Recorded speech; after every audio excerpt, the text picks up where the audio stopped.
Hey guys, it's Ashley with 3R Sales and Service. We're taking a look at a transit van assembly. This is a high top extended cargo van with two 8-gallon a minute pressure washers that can be tied together as a 16-gallon a minute system. And then we have our gas engine Softwash system that's 11 gallon per minute.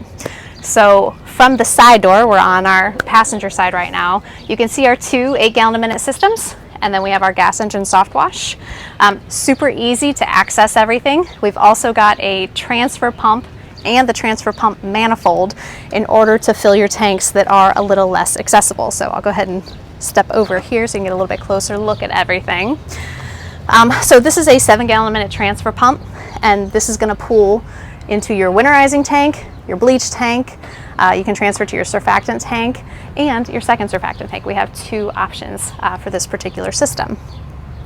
For the pressure washers, we've got everything easily accessible so that you can reach your primer valves, you can reach your filters so that you can clean those out very easily.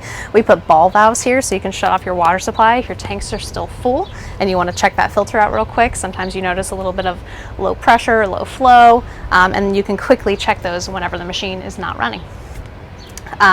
We have all the exhausts coming out through this way, so we're getting proper ventilation. We're not putting any additional heat back into the van. So just a good way to keep the equipment running efficiently and making it run as long as possible. I'm going to go ahead and flip sides with you and we'll talk about the gas engine system.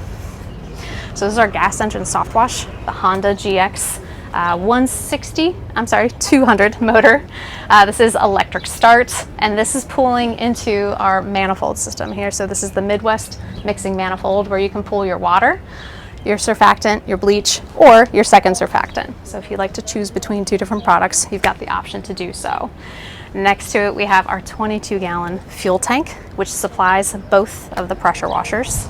And then we have our 20-gallon winterizing tank. So I'll go ahead and kind of climb up in here and give you a closer look of everything once we're inside the van. Okay, so from inside the van, this is the pressure washer that was on the top shelf. We have GX 690s for both units. They're identical units. And then we have the TSF 2021 pumps on these. So nice heavy-duty general pumps. We've got external unloaders that are 1/2 inch, so this is allowing for maximum flow through these systems. And then we have our bypass hoses. This is what goes back to the water tank, recirculates the water from the tank to the pressure washer to keep this pump head nice and cool when you're not pulling the trigger. So it's keeping that cool bypass going.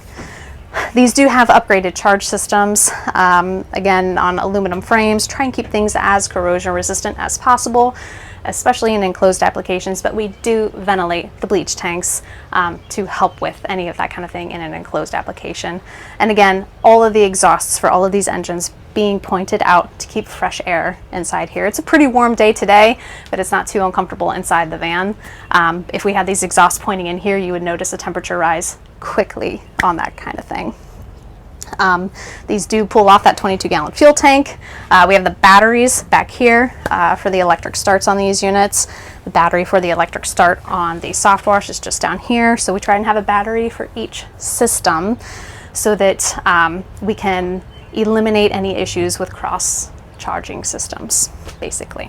So we'll go ahead and switch around and take a look at the other side here and get a closer look at these panels for the Softwash system. Okay, so from the other side on the Softwash end of things, up against this tank, we've got the Midwest manifold mounted here, so you can get a better look at the metering valves that we have. The nice thing about these is on the bleach metering valve, which is this one right here, actually has reference numbers on here, so assuming you're using 12.5% bleach, it'll tell you exactly what percentage you're drawing as long as your water valve is all the way open in this position here. And then you can choose which surfactant you want to pull, or you can technically blend them together if you want to. We have our rinse system here. What this does is whenever you press the button, you'll see the light come on. That means you're drawing chemical. And then whenever you go to turn it off, the light turns off, which means you're in rinse mode.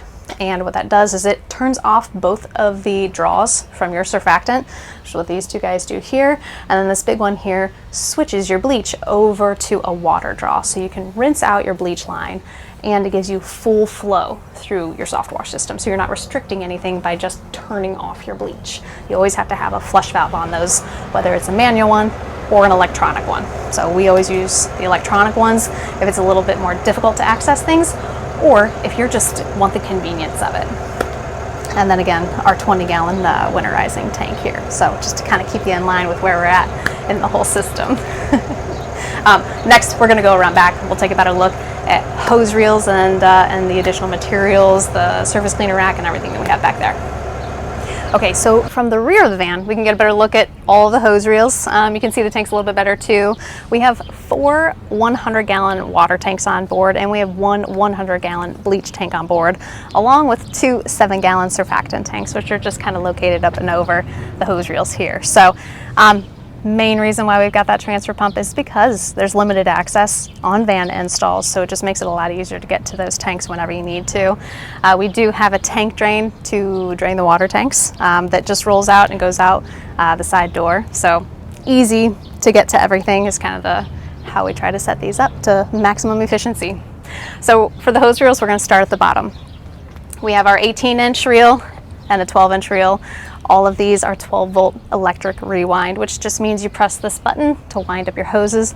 Goes very quickly. You keep a hose or like a towel in your hand to get any of the debris off, and then roll it up very, very quickly.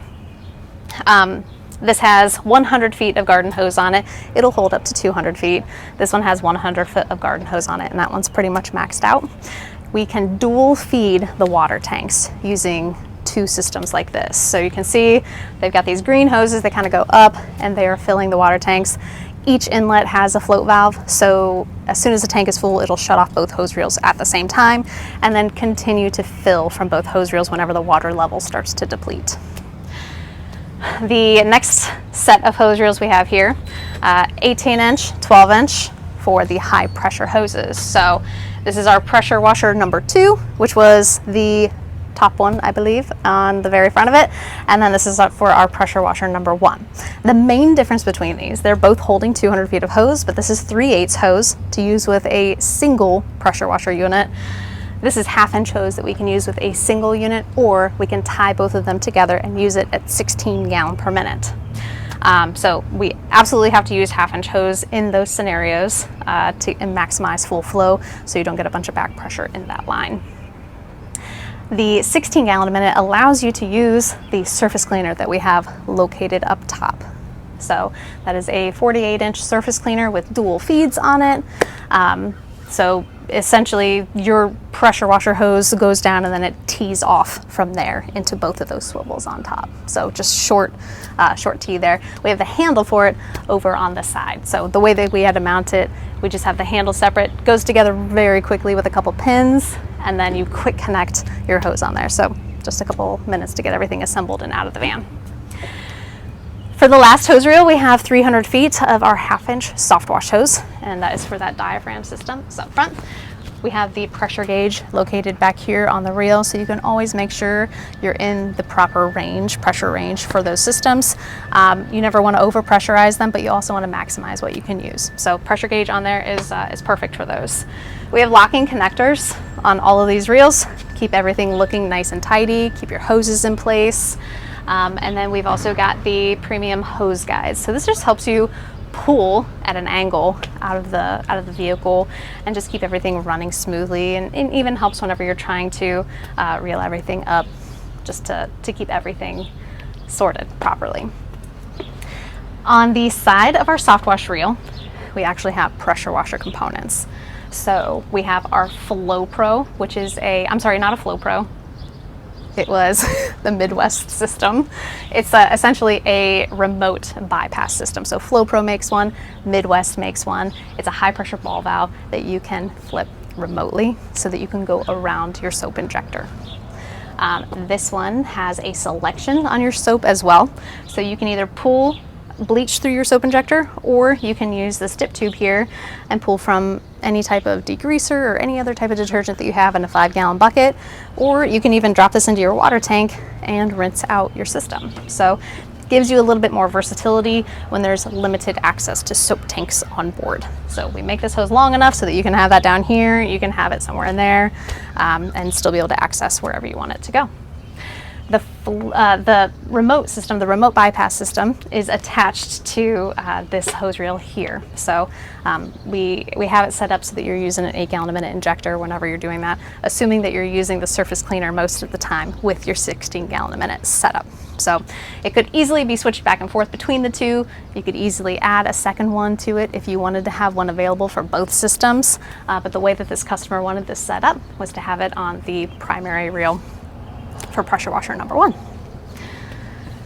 So kind of taking a look back, when we look at that surface cleaner rack up there, that was all something that we had to custom build. Anytime we're trying to put something into a van especially, but even in box trucks, sometimes on flatbeds, there's a lot of fabrication that goes into it. So we had all aluminum pieces. We were able to get the surface cleaner up in there, mount it from the top, mount it from the sides, so it's nice and secure. It is a high top, so it's a little bit more difficult to reach, so we recommend using a step to get up there, just so you've got a little bit more of a stance and I guess more leverage for pulling it out. We do have the handle set for it mounted up against the wall, and also hooks to hold the all the extra wand assemblies and different accessories that you need. There is space here and there throughout the van for additional pieces. I know this customer was getting a hook so that we could mount his leaf blower, the backpack leaf blower. So we have different things that we're able to do, but sometimes it requires a lot of fabrication just to make it happen, because there's not always a brace that we can secure to. We usually have to make them, fit them how we can. So just takes a little extra creativity, and when we can make sure we make your van dreams come true. So if you have any questions on it, feel free to give us a call. You can take a look at our website. This will be featured on 3rpressurewashers.com, or you can reach out to us with any other questions. Thanks.